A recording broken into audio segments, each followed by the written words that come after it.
வணக்கம் நேயர்களே. இன்றைய பிற்பகல் அமர்வில் உங்களை சந்திப்பதில் மிக்க மகிழ்ச்சி. இந்த அமர்வில் நம் கருப்பொருள் குடிநீர் தட்டுப்பாடு. நாட்டின் வடபகுதியில் நீர் மனிதர்களை குடிக்கிறது. தென்பகுதியில் மனிதர்கள் குடிக்க நீர் இல்லை. அதுவும் குறிப்பாக சென்னையும் குடிநீர் பஞ்சமும் பிரிக்க முடியாதவை.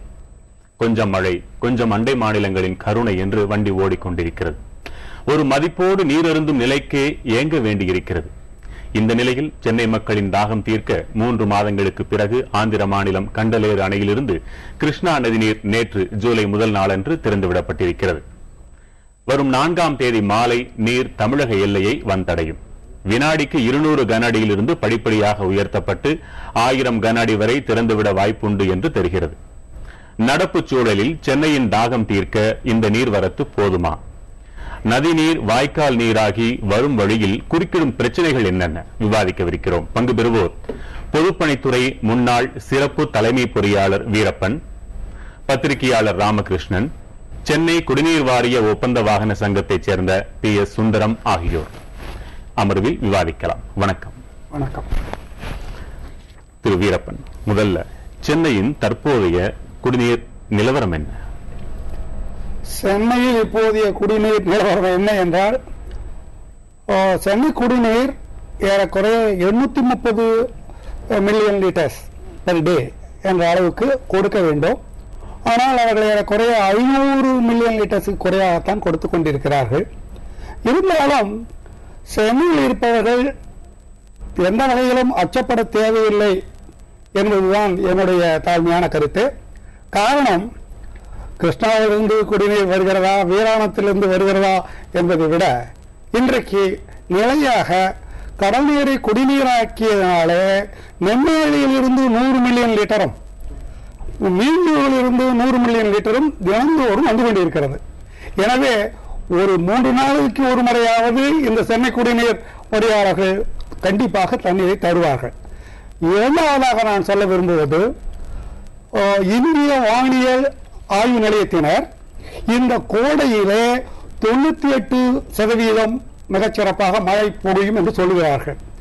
சென்ற கடந்த மாதத்தை பார்த்தால் தென் மாவட்டங்களிலே நிறைய அளவிலே கொட்டி தீர்த்திருக்கிறது. குற்றாலத்திலே குளிக்க கூட விடமாட்டேன் என்கிறார்கள். மற்ற மாவட்டங்களிலும் பொதுவாக பரவலாக நல்ல மழை பெய்திருக்கிறது.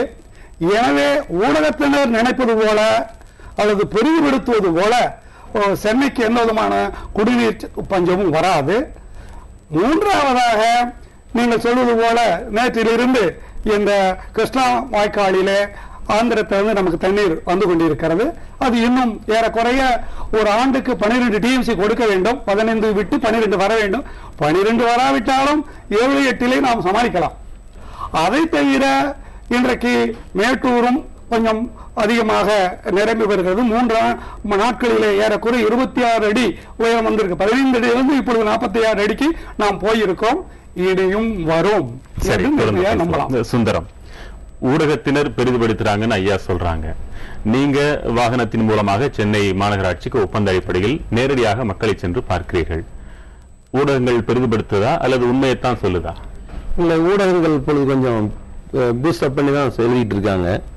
ஏன்னு கேட்டீங்கன்னா, சென்னைக்கு வேணுங்கிற தண்ணீரை மக்கள் தேவைக்கு சென்னை குடிநீர் வாரியம் 9000 litre lorry, 254 lorry, 6000 litre lorry, ஒரு 170 லாரி, அது பத்தாதுங்கிற பட்சத்தில் இப்போ கொஞ்சம் காலமா பஞ்சம் அதிகமானதை வச்சு 20000 லிட்டர் லாரியில் ஒரு 50 லாரி மறுபடியும் வந்து சேர்த்துருக்காங்க. சேர்த்து ஓரளவுக்கு ஒரு சார் சொன்ன மாதிரி ஒரு 3 நாளைக்கு ஒரு தண்ணி பண்றாங்க.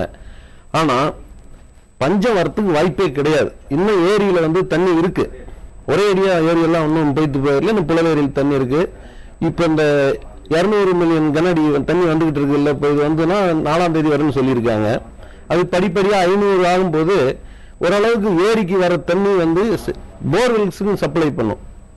இப்ப வந்து சென்னை குடிநீர் வாரியம் வந்து போர்வெல் கிணத்துல இருந்தும் இப்ப தண்ணி எடுக்க ஆரம்பிச்சிருக்காங்க.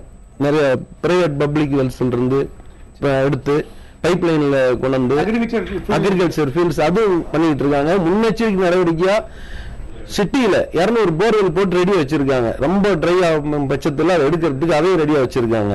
அதனால எக்காரணத்தை கொண்டும் இந்த வருஷம் தண்ணி பஞ்சம் வராது. நீங்களே சொல்றீங்க போர்வெல் போட்டிருக்காங்க அப்படின்னு. இது போக பல்வேறு குற்றச்சாட்டுகள் வேற இருக்குது. தனியாருக்கு நீரை அதிகமாக தாரை வார்க்கிறார்கள், முறைகேடான வழியில் தனியார் லாரி உரிமையாளர்கள் சப்ளை பண்றாங்க. போர்வெல் போட்டு உறிஞ்சிக்கிட்டே இருந்தா பிறகு தட்டுப்பாடு வராம என்ன செய்யும்? இல்ல, தனியார் நிலத்தடி நீர் மட்டம் குறையுமா இல்லையா? நிலத்தடி நீர் மட்டம் குறையும். இன்னைக்கு சென்னை குடிநீர் தேவையை சென்னை குடிநீர் வாரியமே பண்ண முடியாது.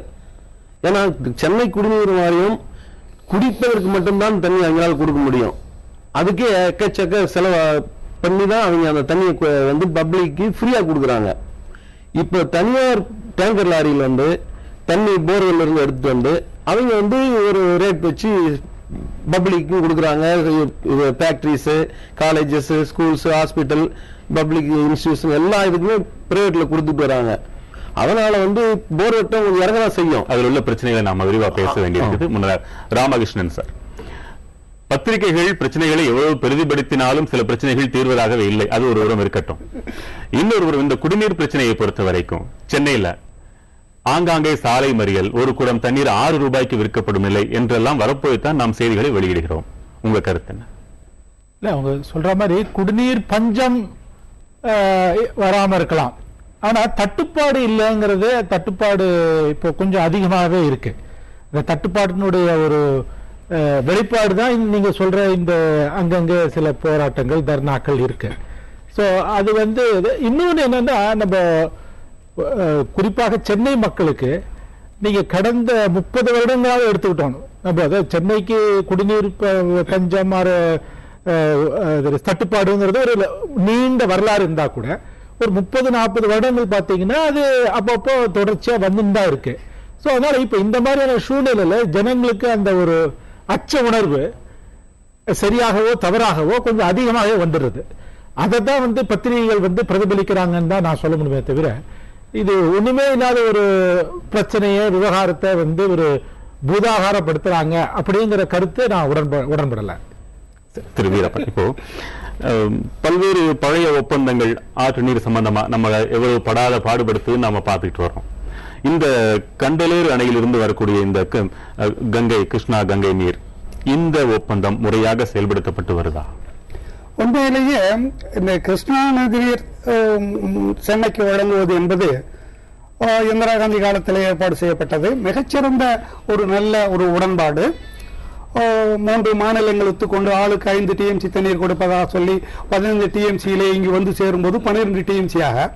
ஆனால் வருகின்ற பழைய காலங்களை பார்க்கும் பொழுது அது 5 TMCயிலிருந்து 7 TMC வரைக்கும் தான் வந்திருக்கிறது. அதற்கு காரணம் என்னென்றால் பொறியியல் குளறுபடிகள் என்று கூட நான் சொல்ல வேண்டும். நான் பொதுப்பணித்துறையில ஒரு தலைமை பொறியாளராக இருந்து ஓய்வு பெற்றாலும் கூட அதில் இன்னும் கொஞ்சம் கூடுதலாக செலவழித்து இந்த வருகின்ற வாய்க்கால்களை நாம் லைனிங் செய்திருக்கலாம். அப்பொழுது என்றால் இவ்வளவு நடுவில் கரைகள் உடைவது அல்லது வேறு தண்ணீர் வேறு பக்கம் ஓடுவது, உறிஞ்சுவது போன்றதெல்லாம் ஏற்படாமல் இருந்திருக்கும். இருந்தாலும் கூட இது ஒரு மிகப்பெரிய திட்டம். சமயத்திற்கு ஆந்திர அரசு எல்லா சமயங்களிலுமே கண்டலேறு மற்ற இடங்களிலே தண்ணீர் இருந்தால் நமக்கு கொடுப்பதற்கு தயாராகத்தான் இருக்கிறார்கள், கொடுத்து கொண்டும் இருக்கிறார்கள். நாம் தான் அதிலே முன்னெச்சரிக்கையாக இருந்து முன் நடவடிக்கைகள் எடுத்து இது முழுமையாக பயன்படுத்திக் கொள்ளவில்லை என்பது என்னுடைய தாழ்மையான கருத்து. எந்த விதங்களில் சொல்றீங்க? நான் முன்பு சொன்னது போல 12 TMC நமக்கு வர வேண்டும் என்றால் அங்கிருந்து வருகிற வழியிலே இருந்து இங்கு பூண்டியிலே சேரும் வரை ஒரு திறந்த கால்வாய் தான் இருக்கிறது. அந்த திறந்த கால்வாய் பழைய கால முறையில மண் கால்வாயாக ஒரு ட்ரப்பீசியம் என்று சொல்வார்கள். இந்த அளவிலே வெட்டி வைத்திருக்கிறார்கள். சில இடங்களிலே இந்த சிமெண்ட் பலகைகளை போட்டு அடுக்கி இருக்கிறார்கள். அதற்கு பதிலாக நவீன தொழில்நுட்பத்திலே அது லைனிங் என்று சொல்லுவோம், உள்ளுரை என்று கான்கிரீட் ஆலையை போட்டு விடுவது, கீழையும் பாலித்தீன் ஷீட் போட்டு அதிலேயும் கான்கிரீட் போடுவது.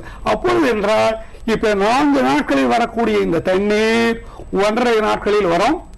வழியிலே எங்கேயும் சேதமாகாது, முழுமையாகவும் வருவதற்கு வாய்ப்பு இருக்கிறது. எனவே அதற்கு இன்னும் சொல்வார்கள் நடுவில் சில பம்பை வைத்து அடித்தால் என்று நடக்கும். குடிநீர் வரும் பொழுது குடிநீருக்காக எடுக்காமல் இருக்க முடியாது, அதை தவிர்க்கவும் முடியாது. சேதாரமாக அங்கிருந்து இங்க சேருவது ஏறக்குறைய எனக்கு தெரிஞ்ச 30% மேலே சேதமாகிறது. காலமும் அதிகமாகிறது, 30% மேலே சேதமும் ஆகிறது. திரு ராமகிருஷ்ணன், எதற்கு எடுத்தாலும் நம்ம அரசாங்கத்தை குறை சொல்லியே பழக்கப்பட்டு விட்டோம். இதில் அதிகாரிகளின் பங்கு எந்த அளவுக்கு இருக்குதுன்னு நினைக்கிறீங்க? நான் அதிகாரிகள் நானே சொல்லுகிறேன். ஒரு பத்திரிகையாளர் நீங்க என்ன சொல்றீங்க ராமகிருஷ்ணன்? அதிகாரிகள் இல்ல, அதாவது அதிகாரிகளுக்கு பங்கு பெருத்த அளவில் இருந்தா கூட அவங்க என்ன சொல்லுவாங்க, நாங்க அரசினுடைய ஆணையை கட்டளையை தான் நிறைவேற்றோம் அப்படின்னு. அவரு மிஸ்டர் வீரப்பன் சொன்ன மாதிரி லைனிங் ஆரம்பத்திலே பண்ணிருக்கலாம். ஆனா அப்ப முதல்ல இந்த தண்ணியே வருமா வராதா, ப்ராஜெக்டே வருமா வராதான்ற ஒரு கேள்விக்குறியே இருந்துருந்தது. ஆனா இப்ப 96ல ப்ராஜெக்ட் வந்ததுக்கு பிறகு இப்ப கிட்டத்தட்ட 17 வருஷம் ஓடிவிட்டன.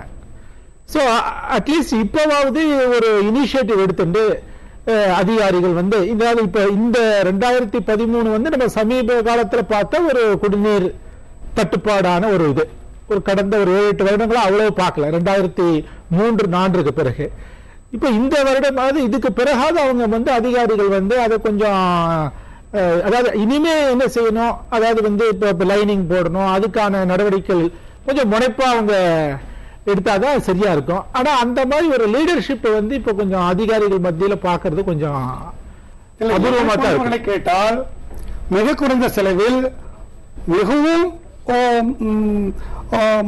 திறனோடு எந்த விதமான சேதாரமும் இல்லாமல் கொண்டு வருவதற்கு நிறைய திட்டங்களை வைத்திருக்கிறோம். நியூ டெக்னாலஜி, நியூ மெட்டீரியல்ஸ் என்று இருக்கிறது. அதை தமிழக அரசாங்கத்தில் பல பேர் ஒத்துக்கொள்வதில்லை. அதுக்கு நான் ஒன்றும் செய்ய முடியாது. நான் பல இடங்களிலே அது எப்படி சொல்றீங்க? ஒரு மக்களுக்கு தேவையான ஒரு விஷயம், அரசுக்கு நல்ல பேர் வாங்கி தரக்கூடிய விஷயம்னு சொல்றீங்க, எப்படி ஒத்துக்க மாட்டாங்க? ஏனென்றால் அதற்கு அடிப்படையாக இனிஷியல் காஸ்ட் என்று சொல்கிறோம் ஒன்று, அதனுடைய அளவு கூட இருக்கும். இன்னொன்று, அரசியல் அதிகாரிகளாக இருப்பவர்கள், எனக்கு பொறுத்தவரை நான் மிக வருத்தத்தோடு சொல்கிறேன், தமிழ்நாட்டிலே எந்த தொழில்நுட்ப அதிகாரியும் தொழில்நுட்ப பொறியாளரும் தங்களுடைய கருத்துக்களை வலிந்து சொல்வதில்லை. அப்படி சொன்னாலும் எடுபடுவதில்லை. இந்தியாவிலேயே அதிகமாக அதிகாரத்தனத்தை கொண்டிருக்கக்கூடிய ஐஏஎஸ் அதிகாரிகளையே நம்பி இருக்கக்கூடிய ஒரு அரசாக இது இருக்கிறது. குஜராத்திலே நிலைமை வேறையாக இருக்கிறது. ஆனால் தமிழ்நாட்டிலே ஒரு 40 ஆண்டுகளாக இந்த நிலைமை இருக்கிறது. இதற்காக நாங்கள் பெரிதாக போராட்டங்களை கூட நடத்தி இருக்கிறோம். எனவே எங்களை போன்றவர்களிடம் கேளுங்கள். நாங்கள் எந்த விதமான ஊதியம் பெற்றுக் கொள்ளாமல், சிறப்பூதியம் கூட இல்லாமல் புதிய திட்டங்களை, புதிய பொருள்களை, புதிய டெக்னாலஜி நாங்கள் சொல்கிறோம். எங்களுடைய தமிழ்நாடு பொதுப்பணித்துறை மூத்த பொறியாளர் சங்கம் இருக்கிறது. சென்னையில் 300 பொறியாளர்கள் இருக்கிறார்கள். குறைந்த 100 பொறியாளர்கள் இலவசமாக இதை மேற்பாடு தயாராக இருக்கிறார்கள் குவாலிட்டி ஒர்க் செய்ய. ஆனால் அரசாங்கம் எங்களை நம்பி கொடுக்க வேண்டும். நாங்கள் செய்து காட்டுகிறோம், நாங்கள் செய்திருக்கிறோம், செய்து காட்டுகிறோம் என்று சொல்கிறோம். சுந்தரம், நீங்க சார் சொல்றது ஒரு விதத்தில் உண்மைதான். இருந்தாலும் இந்த கிருஷ்ணா வாட்டர் ஆந்திரா மக்களுக்கு விவசாயத்துக்கு பயன்படுத்துறதுக்கு ஒரு ஸ்கீம் இருக்கு. அது போக உபரி தண்ணி தான் நமக்கு வருது. சார் சொல்ற மாதிரி பைப் லைன் போட்டுக்கோன்னா விவசாய தண்ணி எடுக்க முடியல. சுந்தரம் தவறா சொல்றேன், சொல்லவில்லை. நான் ரைடிங் தான் பண்ண சொல்லுகிறேன். எனக்கு இந்த திட்டத்தை பற்றி மிக முழுமையாக தெரியும். நான் பொதுப்பணித்துறையில் இருந்தவன் திட்டத்தை மோகனகிருஷ்ணன், என்னுடைய மதிப்புக்குரிய பொறியாளர் பெருந்தகை மோகனகிருஷ்ணன் கொண்டு வரும்பொழுது நான் கூட இருந்திருக்கிறேன். எனவே வருகின்ற தண்ணியிலே வீணாகாமல் ஒழுங்காக வர வேண்டும். அதுல அந்த பாசனத்திற்காக ஆந்திர பகுதியில் இருக்கிறவர்கள் கொடுக்கிறார்கள். அது போதான் 12 TMC-யாக நான் சொல்லிக் கொண்டிருக்கிறேன். வர்ற தண்ணியில வீணாகிற தண்ணீரை சேமித்து வைக்கத்தான் சரிதான். இப்ப பாத்தீங்கன்னா ஃபர்ஸ்ட் 2-3 days, ஒரு 5 days தான் தண்ணி வீணாகும். இப்ப வாய்க்கால் பொருள் நல்லா பண்ணிருக்காங்க. வாய்க்கால் ஏதாவது டேமேஜ் உண்மை. ஆமா, நல்லா நல்லா தண்ணி வர்ற அளவுக்கு வாய்க்கால் சரி பண்ணிருக்காங்க. விவசாயத்துக்கு அங்க எடுத்துறாங்க, எடுத்து போக இங்க வருது. ஏதாவது டேமேஜ் இப்போ பக்கமா ஒரு இடத்துல ரொம்ப அடிச்சுட்டு போய் அந்த இடத்துல ராட்சச குழாய் போட்டு சரி பண்ணிருக்காங்க. ஆமா, அது மாதிரி பண்ணிருக்காங்க. ஓப்பன் வெல்ஸ்ல வர்றதுதான் எந்த இடத்துல தண்ணி தங்கு வரையும் வருதுன்னு பார்க்க முடியும். அவ்வளவு பெரிய லைனை பெருசா போட்டு கொண்டாருன்னா ரொம்ப செலவாகும்னு பம்பிங் பண்ணும். ஓப்பன் வெல்ல இருந்து வாய்க்கால்ல வந்துட்டு திருப்பியும் பைப் லைன்லயோ மற்றதையும் பண்ணும்போது அந்த பம்பிங் வராது. ஜூலை டு டிசம்பர் மாதங்கள் நான் தகவலுக்காக சொல்லுகிறேன். நர்மதா நதி அணையிலிருந்து ராஜஸ்தானுக்கு 400 கிலோமீட்டர் தூரத்திற்கு 40,000 கியூசெக்ஸை திறந்தவெளி கால்வாயாக லைனிங் செய்துள்ளார். 40,000 கியூசெக் என்பது இன்றைய நிலைமையிலே 3 காவிரிக்கு சமமானது. நீங்க 200 டிஎம்சி 200 கியூசெக்ஸ்க்கு, அதாவது 200 ஒரு நொடிக்கு 200 கன அடி, அங்கே ஒரு நொடிக்கு 40,000 கன அடி தண்ணீரை 400 கிலோமீட்டருக்கு லைண்ட் கனாலிலே மிகச் சிறப்பாக கொண்டு செல்கிறார்கள். நான் நேரடியாக இருந்து பார்த்து வந்திருக்கிறேன் அந்த தொழில்நுட்பத்தை. இந்த நாம் புரிந்து கொள்ள வேண்டியது, அந்த வருகின்ற வாய்க்கால் இன்னும் சீர் செய்யப்பட வேண்டும், சரியாக செய்யப்பட வேண்டியது உண்மை. அடுத்ததாக ஒப்பந்தப்படி சேதாரம் போக ஆண்டுதோறும் ஜூலை டு டிசம்பர் மாதங்களில் 8 டிஎம்சி தண்ணீர் வர வேண்டும். இப்படி வருகின்ற தண்ணீர் இந்த மாதங்களுக்கு போதுமானதா சென்னை மக்களுக்கு? ராமகிருஷ்ணன், 8 டிஎம்சி வந்து உங்களுக்கு ஜூலை டு அக்டோபர், அது 8 டிஎம்சி நம்ம ஒரு வருஷத்துல 8 டிஎம்சி அதிகமாக வந்திருக்கு. நான் சொல்றது ஜூலை டு நீங்க மே எடுத்துட்டீங்கன்னா, சோ அதனால 8 டிஎம்சி வந்தா ரொம்ப ரொம்ப ரொம்ப சௌகரியமா இருக்கும், நம்மளுக்கு அதுல ஒன்றும் கஷ்டம் இருக்காது. ஆனா இப்ப எனக்கு என்ன ஒண்ணு புரியலன்னா, இவங்க அடிக்கடி இந்த கால்வாய் சீரமைப்பு இது, அதாவது இப்போ 2004, 3, 4, 5 இந்த வருடங்கள்ல பாத்தீங்கன்னா சாய்பாபா வந்து ஒரு 200 கோடி கொடுத்தாரு, அப்ப வந்து ஃபுல்லா லைன் பண்ணாங்க அப்படின்லாம் வந்து சொல்லப்பட்டது. அப்புறம் அவங்க போட்டோஸ் எல்லாம் ரிலீஸ் பண்ணாங்க. இப்ப அந்த இடங்கள் மறுபடியும் உடைஞ்சிருக்கா?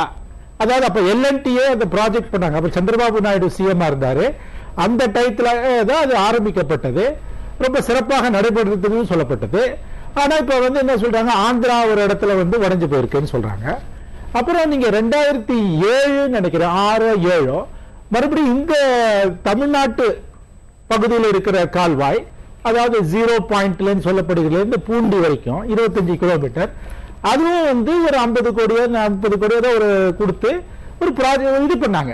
சோ நீங்க இப்ப என்ன, எனக்கு இப்ப வந்து இப்ப வருஷம் அப்ப 5 வருஷத்துக்கு ஒரு வாட்டி செய்யணுமா இது? ஏதாவது இப்ப இந்த இவர் சொல்ற மாதிரி, மிஸ்டர் வீரப்பன் சொல்ற மாதிரி, இந்த தொழில்நுட்பம் வந்து நம்ம சரியாதான் பயன்படுத்துறோமாங்கிறதுல இப்ப எனக்கு டவுட் இருக்கு. இதுல வந்து யார் மேல எனக்கு குற்றம் சொல்றதுங்கிறதுல எனக்கு ஒன்றும் இது இல்லை, அதிகாரிகளா மற்றவர்களா கான்ட்ராக்டர்ஸா அரசியல்வாதிகளா, அது பாயிண்ட்ல. நம்ம ஏன் வந்து ரொம்ப ரொம்ப ரொம்ப சொல்லிக்கிறோம், இங்கதான் நிறைய இன்ஜினியரிங் காலேஜஸ் இருக்கு, இங்கதான் ரொம்ப படிச்சவங்க இருக்காங்க, ரொம்ப விஷயம் தெரிஞ்சவங்களா இருக்காங்க, நம்ம இவ்வளவு ஒரு பெருமைகளை சொல்லுகின்ற ஒரு மாநிலத்துல ரொம்ப குறுகிய நீளமுள்ள கால்வாய் அவர் சொல்லுவது போல தண்ணி வந்து ஏன் நம்ம வந்து அடிக்கடி பிரச்சனை வருது? தண்ணீரை சூழ்ந்து கொள்ளக்கூடிய concrete ISI there is Bureau of Indian Standards பிரகாரம் M30 என்ற கிரேடில் போட வேண்டும், தரத்தில் போட வேண்டும். இப்பொழுது ஃபிளைஓவர் மற்றெல்லாம் போட்டுக் கொண்டிருக்கிறோமே, அதெல்லாம் M40 M60. ஆனால் நம்முடைய தமிழ்நாட்டில் இன்னும் M20 விட அவர் தாண்டவே இல்லை.